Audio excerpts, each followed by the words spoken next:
Yeah, Subway and SG Boy, Southside Rider 2010. Và đây là một bài hát dành tặng cho tất cả các anh em tao trên Vietnam.com. Không phân biệt là cùng Jin hay là Đà Sổ, là Hayat hay là Mio, Airflex hay là Novo, chỉ cần có chung một niềm đam mê là tốc độ.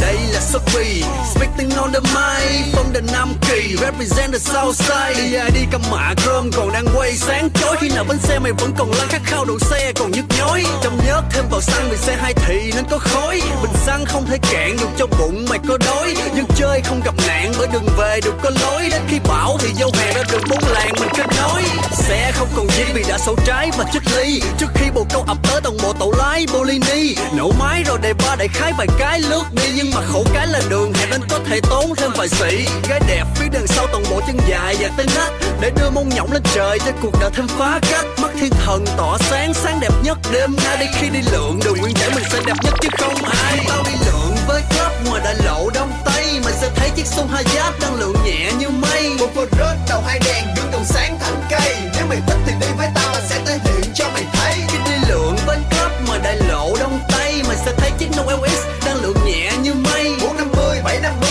có mặt hết tại đây, nếu mày thích thì đi với tao anh sẽ chỉ cho mày thấy. Sài Gòn khi về đêm là thế giới của tụi tao, tiếng động cơ hòa nhịp giấc ngủ khiến màn đêm thật ảo. Đi theo top số lượng đông gọi nôm na là đàn bảo, nếu mày thích tốc độ cao theo tụi tao là hoàn hảo. Nhìn phía trước cho tới đằng sau, đi xung quanh là Southside Rider. Xe cứ lướt và chạy thật mau không gắn vai mờ, thích thì xuống phố và lượn quanh đây đó. Đi mây lướt gió và nhìn Sài Gòn về đêm, ngắm mấy em trong Doctor mặc quần cục tới Hán. Đi từ đêm cho tới sáng Cũng vì đam mê thôi, số lượng xe lên tới ngàn, chứ mày nghĩ sao? gặp Bobo không có ngán. Bởi vì đam mê.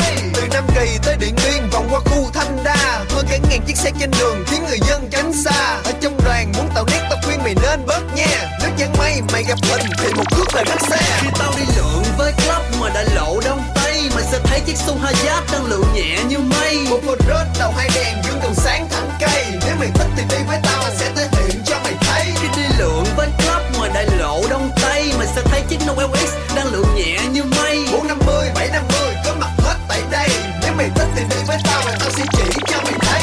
Mày bước vào trong đây tao cho mày thấy những điều tuyệt nhất, thăm những club tuyệt nhất, nghe thứ nhạc tuyệt nhất, hút thứ cỏ tuyệt nhất, chơi những em tuyệt nhất. Khi mày có tiền để chơi thì cái kiểu gì cũng là tuyệt nhất. Hình sự thì ít, ăn theo thì nhiều, sau lầu mà đéo có lương để hiểu sao cứ thích làm liều. Mày núp như con chó nhưng mà vẫn không biết điều, bước ra đường hồ ghét như trước mà cứ mơ miệng thích thì chiều. Trên đôn hay máy nóng, nói thiệt anh không ngại, chơi lớn anh lợi hại, bị gõ đừng nên bật lại, điều đó rất là thật. Dạ lớp bơi cái là tắt đài, cách chơi mày bị bắt và tại sao để tao nhắc hoài. Chạy nhanh không phải ngầu, chạy nhanh để dẫn đầu, chạy nhanh không phải là màu, chạy nhanh để giải sầu. Nhân này nằm xòe khi cá bị đuôi đá số, gắn trợ lực thêm bình bông mai nếu không cẩn thận là quá cố. Khi tao đi lượn với club ngoài đại lộ Đông Tây, mày sẽ thấy chiếc xuông Hayat đang lượn nhẹ như mây.